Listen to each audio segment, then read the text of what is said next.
Hello friends, कैसा सब लोग। तो फ्रेंड्स, आज की वीडियो के अंदर बात करेंगे एक बहुत ही महत्वपूर्ण टॉपिक की, जो आपके सीटेट के एग्जाम में जरूर आपको एक नंबर का देखने को मिलता है।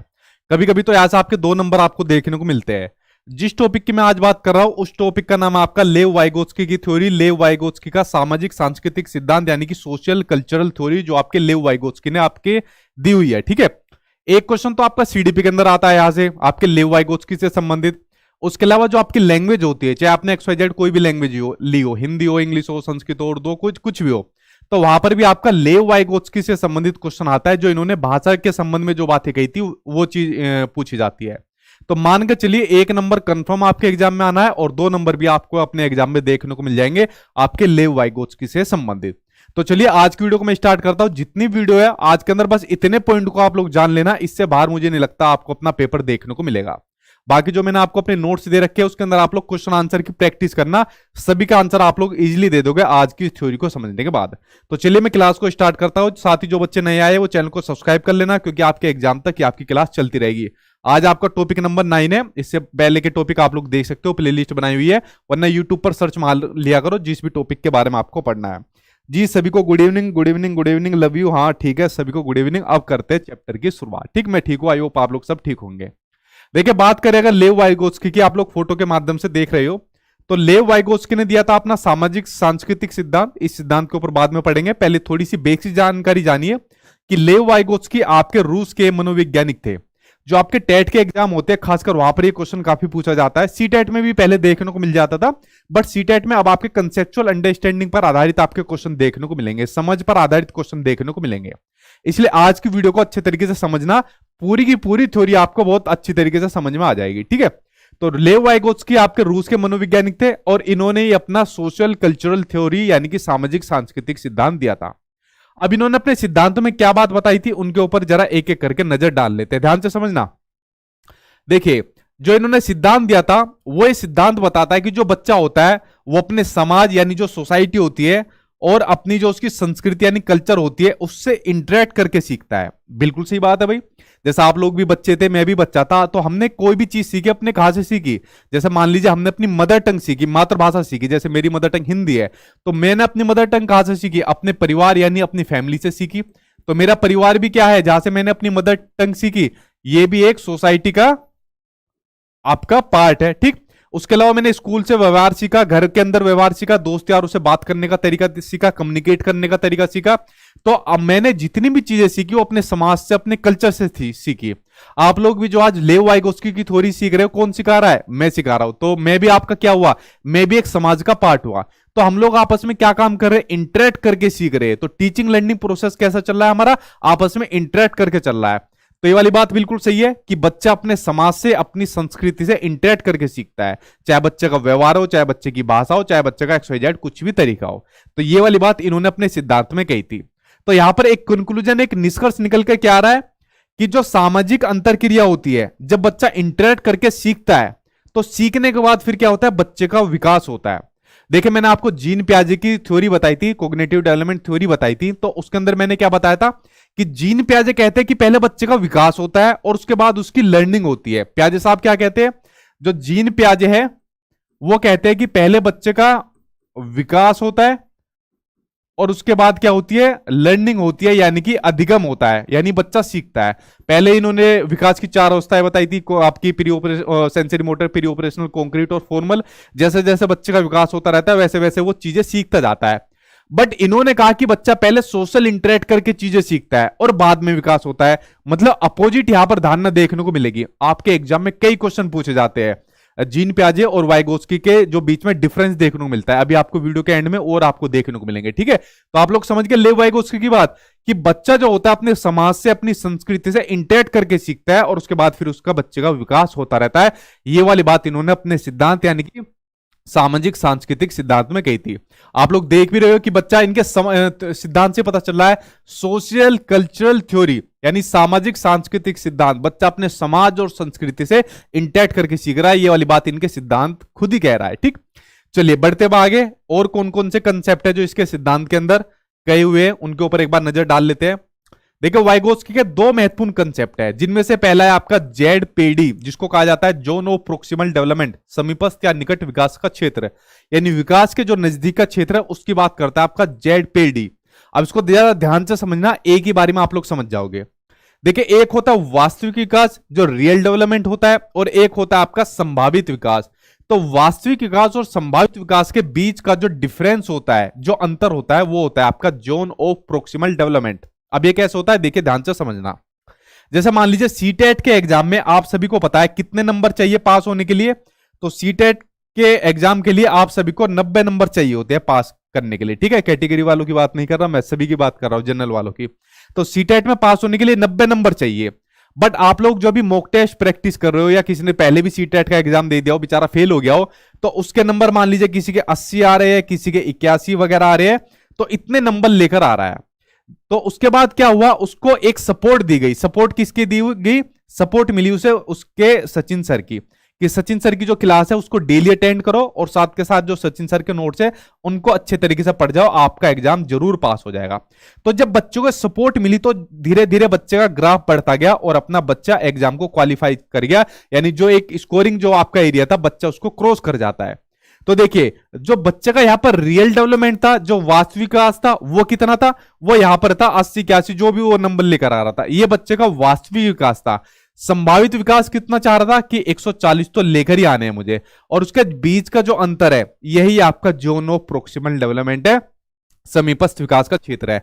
और जो जोन ऑफ प्रोक्सिमल डेवलपमेंट तक पहुंचा जाता है, कैसे पहुंचा जाता है, सपोर्ट के थ्रू। जब कोई सपोर्ट करता है, मध्यस्थता करता है, आपस में कोलैबोरेटिव करता है, उसके माध्यम से उस विकास तक पहुंचा जाता है। जैसे यहां पर सचिन सर की वीडियो और नोट्स के माध्यम से बच्चा एग्जाम को पास कर जाएगा, ठीक है। तो ये होता है जोन ऑफ प्रोक्सिमल डेवलपमेंट की बात करता है, ठीक। तो प्रोक्सिमल आपका क्या होता है, प्रोक्सिमल आपका ऊपर का लेवल होता है, आपके सीटेट के एग्जाम में पूछा जा चुका है, ठीक। तो इन दोनों के डिफरेंस को आपको जोन ऑफ प्रोक्सिमल डेवलपमेंट कहते हैं। ये कंसेप्ट आपका समझ में आ गया, आगे देखते हैं। अगला है आपका स्कैप फोल्डिंग। स्कैप फोल्डिंग जिसको हिंदी में पार्ट या फिर ढांचा के नाम से जाना जाता है। देखिए सिंपल सा समझना, स्कैप फोल्डिंग कहते हैं जो वयस्क होते हैं, जो एडल्ट लोग होते हैं, बड़े होते हैं, उनके द्वारा जो टेम्परेरी हेल्प या फिर जो टेम्परेरी गाइडेंस दी जाती है उसको कहा जाता है आपका स्कैफोल्डिंग, उनको कहा जाता है। फॉर एग्जाम्पल के लिए जैसे छोटे बच्चे थे जब आप लोग, तो आपने साइकिल चलाना सीखा, मैंने भी सीखा। तो क्या एकदम साइकिल चलाना आ गया, एकदम बैलेंस बनाना आ गया? बिल्कुल नहीं आया। तो साइकिल चलाने के लिए सबसे पहले हमको सपोर्ट मिला, टेम्परेरी सपोर्ट मिला। हमारे मम्मी पापा ने आके सपोर्ट दे दिया थोड़ा बहुत, या फिर हमारे बहन भाइयों ने आके साइकिल का सपोर्ट दे दिया, ताकि हमको बैलेंस बनाना आ जाए और फिर हम साइकिल चलाना सीख जाए। तो सीखने के लिए यहां पर क्या मिल रहा है, टेम्परेरी सपोर्ट या टेम्परेरी गाइडेंस मिल रही है, जिसको कहा जाता है आपका स्कैफोल्डिंग के नाम से, जिसको जाना जाता है। मैं भी आपको क्या काम कर रहा हूं, सिखा रहा हूं, बट क्या मैं टेम्परेरी कर रहा हूं? मुझसे तो फुल टाइम आप लोग वसूल कर रहे हो, ठीक है। तो मैं भी आपका स्कैफोल्डिंग आपको प्रदान कर रहा हूं। उसके अलावा स्कैफोल्डिंग को देता कौन है भाई? जो स्कैफोल्डिंग दे रहा है, टेम्परेरी हेल्प आपको दे रहा है, तो वो आपका एडल्ट देगा, यानी आपसे बड़ा ही देगा। जिसको आपसे ज्यादा नॉलेज होती है, वो बड़ा आपका पेरेंट्स हो सकते हैं, माता पिता हो सकते हैं, आपका टीचर हो सकता है, जैसे मैं हो गया आपको दे रहा हूं, आपका टीचर हो सकता है, आपके फ्रेंड्स हो सकते हैं, आपके वो आपके बहन भाई हो सकते हैं। छोटे बड़े से मतलब नहीं पड़ता, बस उनको नॉलेज ज्यादा होनी चाहिए, तो उनको कहा जाता है आपका MKO, मोर नॉलेजेबल अदर, जिनको आपसे ज्यादा नॉलेज है, जो आपको स्कैफोल्डिंग देते हैं, टेम्परेरी गाइडेंस देते हैं। तो एक कंसेप्ट आपके यहां तक क्लियर हुए। चलिए बढ़ते आपके आगे, आपके अगले पॉइंट के ऊपर। तो यही मोटी मोटी बात है, और सबसे ज्यादा पेपर में यही आपकी चीजें पूछी जाती है जो मैंने आपको अभी तक बताई है। अब देखिए भाषा पर इनके क्या विचार थे, उनके ऊपर नजर डालते हैं। खास तौर पर ध्यान से सुनना, भाषा पर इनके विचार, क्योंकि एक नंबर का जो सीडीपी का क्वेश्चन आएगा, जो चीज मैंने आपको शुरुआत में बता दी है बेसिक, बस यही से आपका आएगा। लेकिन एक नंबर का क्वेश्चन जो आपका लैंग्वेज में पूछा जाता है, वो आपको यहां से देखने को मिलेगा, ठीक। अब देखिए भाषा पर इनके क्या विचार थे। देखिए लेव वाइगोत्स्की ने 3 चीजों को बड़ा महत्वपूर्ण माना था। सामाजिक सांस्कृतिक सिद्धांत में इन्होंने 3 चीजों को महत्वपूर्ण माना था। एक तो समाज को, कि बच्चा अपने समाज से, सोसाइटी से इंटरेक्ट करके सीखता है। एक माना था इन्होंने संस्कृति को, कल्चर को, ठीक है। और जो तीसरी चीज थी वो माना था इन्होंने भाषा को। तो समाज, संस्कृति और भाषा, इन 3 चीजों को बड़ा महत्वपूर्ण माना था आपके लेव वाइगोत्स्की साहब ने। अब भाषा के बारे में इन्होंने जो जो बातें कही थी, जो जो इनके कथन है, जो जो इनकी विचारधारा है, उनके ऊपर हम लोग एक बार करके डिटेल में बात कर लेते हैं, ठीक है। जो आपका लैंग्वेज का सेक्शन होता है, उसमें आपके पियाजे आते हैं, वाइगोत्स्की आते हैं, नोम चोम्स्की आपके आते हैं, और एक आपके नए देखने को मिले स्टीफन क्रेसर, उसको मैं करवा दूंगा, आप लोग टेंशन मत लेना, ठीक है। अब देखते हैं इनके भाषा के बारे में क्या विचारते हैं। ये कहते हैं कि जो भाषा होती है, और जो चिंतन होता है वो शुरू में तो अलग अलग होते हैं और बाद में वो एक साथ हो जाते हैं। अब देखिए क्या होता है, मान लीजिए कोई भी समस्या पहले आती है, कोई भी प्रॉब्लम आपके सामने आती है, तो क्या चीज शुरू होती है, चिंतन करना आप लोग स्टार्ट कर देते हो। तो प्रॉब्लम आने के बाद क्या चीज सबसे पहले स्टार्ट होती है, चिंतन शुरू हो जाती है। मैं कहूंगा बताओ भाई सीटेट में कैसे 140 नंबर आप लोग लेकर आओगे। तो आपके सामने प्रॉब्लम आ गई, प्रॉब्लम आने के बाद आप लोग अपने माइंड के अंदर चिंतन करना यानी थिंकिंग करना स्टार्ट कर दोगे। यार 140 के लिए सचिन सर की क्लास देख लेते हैं, नोट्स देख लेते हैं, मॉक टेस्ट प्रैक्टिस करेंगे और खूब मेहनत करेंगे, 140 नंबर हमारे आ जाएंगे। तो जो माइंड के अंदर आप लोग चिंतन कर रहे हो, किस में कर रहे हो, अपनी लैंग्वेज में कर रहे हो ना, अपनी भाषा में। किसी और दूसरी भाषा में तो कर नहीं रहे ना, किसी और दूसरे मेथड में कर रहे हो। तो लेकिन इन्होंने कहा था कि भाषा और विचार शुरू में अलग अलग होते हैं, जबकि एक साथ ही चलते हैं और बाद में एक साथ हो जाते हैं। अब हमको बेसिकली इनकी विचारधारा के अनुसार चलना है, क्योंकि पेपर में पूछा जाता है लेव वाइगोत्स्की के अनुसार, अपने अकॉर्डिंग हम नहीं चला सकते, ठीक है। तो इनके अनुसार आपको यही चीज माननी है कि भाषा और चिंतन शुरू में अलग होते हैं लेकिन बाद में वो एक हो जाते हैं जब बच्चा बड़ा हो जाता है, ठीक। उसके अलावा इन्होंने कहा था कि पहले भाषा आती है। अगला स्टेटमेंट देखते हैं इन्होंने क्या कहा था।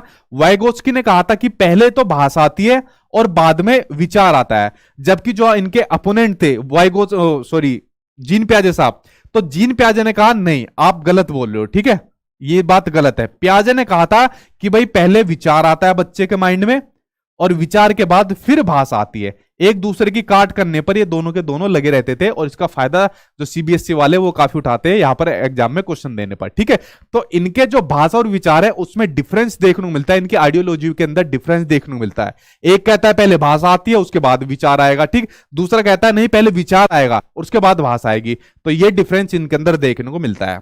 उसके अलावा अगला पॉइंट देखते हैं भाषा के संबंध में इन्होंने क्या कहा है। इन्होंने कहा इसके ऊपर भी वेरी वेरी इंपोर्टेंट लगाना कि जो भाषा होती है वो जो आपका कोग्निटिव डेवलपमेंट होता है, संज्ञानात्मक विकास होता है। जीन पियाजे के अंदर मैंने आपको पूरी थ्योरी पढ़ाई थी, नहीं पढ़ी तो जाके देख लेना यूट्यूब के ऊपर, कि भाषा होती है वो आपके कोग्निटिव डेवलपमेंट को महत्वपूर्ण और आपके सुगम बनाती है। अब देखिए जो भी बच्चे का कोग्निटिव डेवलपमेंट होता रहता है, संज्ञानात्मक विकास होता रहता है। संज्ञान का मतलब क्या होता है, किसी भी चीज को जानना।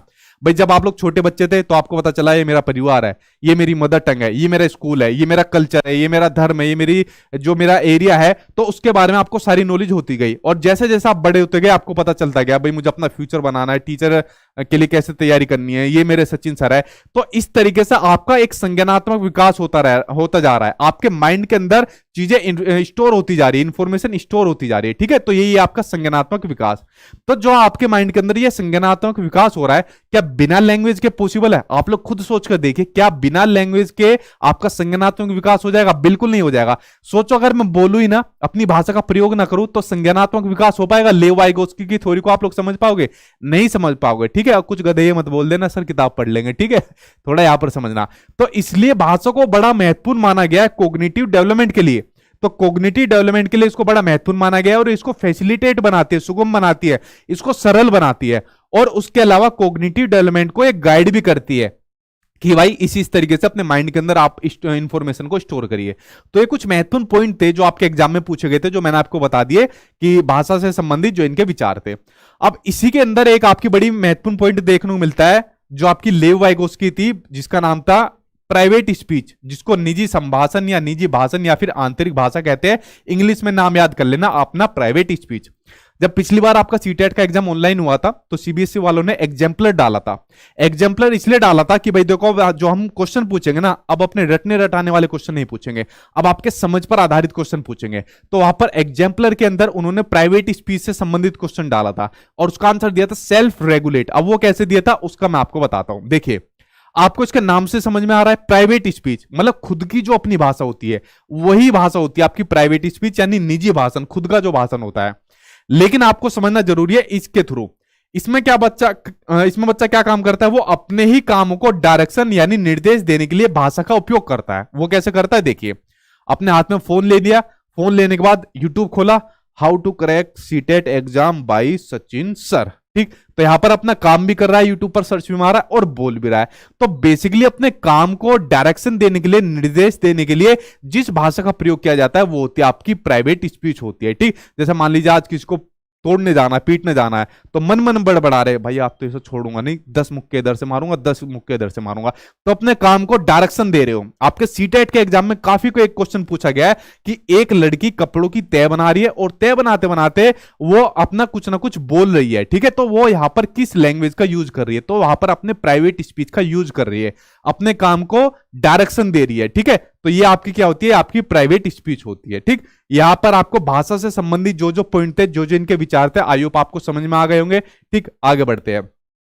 अब देखिए अगला पॉइंट आपको दिया हुआ है, ये खासकर आपके पेपर सेकंड में बहुत पूछा जाता है कि वाइगोत्स्की के अनुसार जो लर्निंग प्रोसेस होता है, जो सीखने का प्रोसेस होता है, जैसे आप लोग अभी वाइगोत्स्की के बारे में सीख रहे हो, उसमें जो कल्चरल टूल्स होते हैं, जो सांस्कृतिक उपकरण होते हैं, तो वो बड़ी महत्वपूर्ण भूमिका निभाते हैं। जैसे आप लोग मान लीजिए अभी वाइगोत्स्की सीख रहे हो, तो सीखने में भाषा महत्वपूर्ण भूमिका निभा रही है, या और कोई भी सांस्कृतिक उपकरण हुआ जिसके माध्यम से आप लोग यहां पर लेव वाइगोत्स्की को सीख सकते हो, तो उनको बड़ा महत्व दिया गया है, यानी जो सांस्कृतिक उपकरण है, कल्चरल टूल्स है, उनको बड़ा महत्वपूर्ण दिया गया है। और आपके सीटेट के एग्जाम में 3 पूछे जाते हैं, एक तो आपका मैप बताया गया है, एक आपका लैंग्वेज बताया गया, एक आपका कैलकुलेटर बताया गया है। इनको आपका क्या बताया गया है, ये कल्चरल टूल्स है, सांस्कृतिक उपकरण है, जिसके माध्यम से बच्चा क्या काम करता है, चीजें सीखता है यहां पर, और सीखने में और भी आपके हो सकते हैं, लेकिन इन 3 पर विशेषकर आपको ध्यान देना है। चलिए अब यहां तक आप लोग समझ गए, आगे देखते हैं। अब बात करते हैं जीन पियाजे और आपके लेव वाइगोत्स्की के थोड़े से डिफरेंस के बारे में, जो इन्होंने अपनी बातें कही थी उसके ऊपर नजर डालते हैं। भाषा के बारे में तो मैंने आपको बता दिया कि दोनों ने क्या क्या कहा है, विकास के बारे में बता दिया। अब एक दो पॉइंट के ऊपर और नजर डाल लेते हैं, देन उसके बाद आपका ये वाइगोत्स्की का आपका चैप्टर खत्म हो जाएगा, ठीक है। चलिए पढ़ते हैं आपके अगले क्वेश्चन के बारे में। अगला है आपका सीटेट के लिए आप गॉड हो, भाई ऐसा मत करा करो, गॉड एक ही है, ऊपर वाला भगवान, हमारी इतनी औकात नहीं है, तो कंपेयर मत क्या करो, ठीक है प्लीज। मुझे बड़ा बुरा लगता है जब आप लोग कंपेयर करते हो, तो भगवान के बराबर कोई भी नहीं है, ठीक है, तो प्लीज रिक्वेस्ट है आप लोगों से। अगला पॉइंट आपके सामने कि जीन पियाजे और वाइगोत्स्की ने सीखने की समझ को पैसिव प्रोसेस से एक्टिव प्रोसेस के रूप में माना है। इन्होंने कहा है कि जो बच्चा होता है या जो टीचर भी होता है, वो कभी भी पैसिव रूप से यानी निष्क्रिय रूप से बच्चों को नहीं समझा सकता। जितना टीचर और जितना बच्चा एक्टिव होगा, उतना चीजों को वो अच्छी तरीके से सीख पाएगा। तो इसलिए इन्होंने पैसिव लर्निंग को खत्म किया है, और इसको ऊपर दोनों भाई साहब ने एक्टिव प्रोसेस को अपना ज्यादा सुचारू रूप से चालू करने की बात कही है। तो एक आप लोग समझ गए, पैसिव प्रोसेस से एक्टिव प्रोसेस में ट्रांसफर किया है इन्होंने, आपके दोनों ने, पियाजे और वाइगोत्स्की ने। अगला पॉइंट आपको दिया हुआ है कि जीन पियाजे बच्चे के स्वतंत्र प्रयासों द्वारा दुनिया के अनुभव करने पर जोर देते हैं। बिल्कुल सही बात है। जीन पियाजे क्या कहते हैं भाई, जैसे जैसे बच्चे का विकास होता जाता है, वैसे वैसे दुनिया के बारे में वो अपनी समझ को विकसित करता है। इसमें इन्होंने अलग अलग स्टेज भी बताई थी कि जैसे जैसे जिस स्टेज में बच्चा आता जाएगा, तो दुनिया के बारे में, दुनिया के प्रति अपना दृष्टिकोण बदलता जाएगा। तो जीन पियाजे ने वाली बात कही थी। लेकिन वाइगोत्स्की कहते हैं कि भाई कोग्निटिव डेवलपमेंट को सामाजिक मध्यस्थता प्रक्रिया के रूप में देखते हैं, कि जो बच्चे का सामाजिक विकास होता है, वो ये नहीं है कि बच्चा बड़ा होता जा रहा है, उसका विकास होता जा रहा है तो चीजें समझ पा रहा है, नहीं, उसमें कहीं ना कहीं मध्यस्थता की जरूरत पड़ेगी, कहीं ना कहीं उसमें हेल्प की जरूरत पड़ेगी, कहीं ना कहीं उसमें सपोर्ट की जरूरत पड़ेगी, ठीक है। तो तभी बच्चे का आपका कोग्निटिव डेवलपमेंट हो पाएगा। तो आपको क्या चीज ध्यान रखनी है, जहां पर भी आपको समाज, संस्कृति, भाषा, मध्यस्थता की बात आ जाएगी, कोलैबोरेटिव लर्निंग की बात आ जाएगी, सहयोगात्मक अधिगम की बात आ जाएगी, जहां पर आपको सहयोग देने की बात आ जाएगी, मध्यस्थता देने की बात आ जाएगी, आंख बंद करके आंसर लगा देना, आपका वाइगोत्स्की आंसर निकलेगा, ठीक है। इसकी गारंटी मैं आपको देता हूं। तो फ्रेंड्स देखिए, जो आपके लेव वाइगोत्स्की की थ्योरी थी, मैंने आपको समझाया सिद्धांत क्या होता है, उनके महत्वपूर्ण कंसेप्ट बताए, भाषा पर उनके क्या विचार थे वो बताए, और थोड़ा सा जीन पियाजे और आपके वाइगोत्स्की के बीच में जो डिफरेंस था, जो आपके रिलेशन थे, उसके बारे में बताया। बस आपका लेव वाइगोत्स्की का चैप्टर खत्म हो गया। अब आप लोग सिंपल सा एक काम करना, जो मैंने आपको अपने सीटेट के नोट्स दे रखे हैं, उसमें प्रीवियस ईयर के सभी क्वेश्चन पेपर को आप लोग लगाइए, और सभी क्वेश्चन पेपर को लगाने के बाद देखना आप लोगों के मोस्टली आंसर ठीक हो जाएंगे, क्योंकि ठीक है, क्योंकि यही से चीज आपके पूछी जाती है जो मैं आपको क्लास में करा रहा हूं। तो फ्रेंड्स आप लोग बताइए अब आपको वीडियो कैसे लगी। अगर वीडियो पसंद आए तो इसको लाइक कर देना, शेयर कर देना, और जो लोगों ने आया वो चैनल को सब्सक्राइब कर लेना। आपका अगर कोई क्वेश्चन हो तो क्वेश्चन पूछिए, फिर मैं वीडियो को स्टॉप करता हूं, और कल मिलेंगे ठीक 8 बजे इसी टाइम अपनी दूसरी क्लास के साथ। पूछिए क्या क्वेश्चन आपका है जी। हाँ, ये आपको गूगल पे मिलेगी, गूगल पे जाके लिखना sachinacademy.com, तो गूगल पे जाके sachinacademy.com लिखोगे, मेरी वेबसाइट खुलकर आ जाएगी, जो भी आपका पेपर है वो आपको पेपर मिल जाएगा, और आपके सभी सब्जेक्ट के नोट्स मिलेंगे, जितने भी आपके सब्जेक्ट के नोट्स है। वरना मैंने इसके ऊपर वीडियो भी बनाई हुई है यूट्यूब पर, आप लोग डाल लेना, सीटेट नोट्स जो आप मेरे होते हैं उसके ऊपर आप लोग डाल लेना, ठीक है जी। ठीक है, थैंक यू। सीटेट का फुल इंफॉर्मेशन कब तक आ जाएगा? देखो सीटेट का फुल इंफॉर्मेशन मेरे ख्याल से 2 हफ्ते के बाद आपको कभी भी देखने को मिल जाएगा, ठीक है। तो उसके लिए आप लोग टेंशन फ्री रहिए, जल्दी आपके फॉर्म बनना स्टार्ट हो जाएंगे, ठीक। और पूछिए क्या क्वेश्चन आपका? रेसिप्रोकल टीचिंग इसी का पार्ट है ना भाई। आप लोग रेसिप्रोकल में क्या काम करते हैं? कम्युनिकेट का विनिमय करते हैं, आदान प्रदान करते हैं। तो जब बच्चा इंटरेक्ट करता है, इंटरेक्ट किससे करता है? सोसाइटी से। जैसा हम आप लोग क्या काम कर इंटरेक्ट कर रहे हैं, तो ये भी तो आपका रेसिप्रोकल का भाग है। देखो लैंग्वेज अलग है लेकिन चीज आपकी सेम है, ठीक है। तो जो आपके वर्ड होते हैं उनके ऊपर मत जाइए, आप लोग क्या काम करिए। इसके अंदर मैंने समझाया बच्चा इंटरेक्ट करके चीजें सीखता है, समाज से अपना अंतर क्रिया करके सीखता है, यही आपका रेसिप्रोकल होता है, ठीक। और पूछिए जी। और क्या क्वेश्चन आपका? संस्कृत की भी हो जाएगी, उसके लिए आप लोग टेंशन फ्री रहिए। हाँ नोट्स में तो आपका सारा सिलेबस खत्म है, उसके लिए टेंशन फ्री रहना। चलिए फ्रेंड्स, अब मैं वीडियो को यही स्टॉप करता हूं और कल मिलता हूं ठीक 8 बजे आपको दूसरी क्लास के साथ। तब तक आप लोग अपना पढ़ते रहना, ध्यान रखना। Thank you.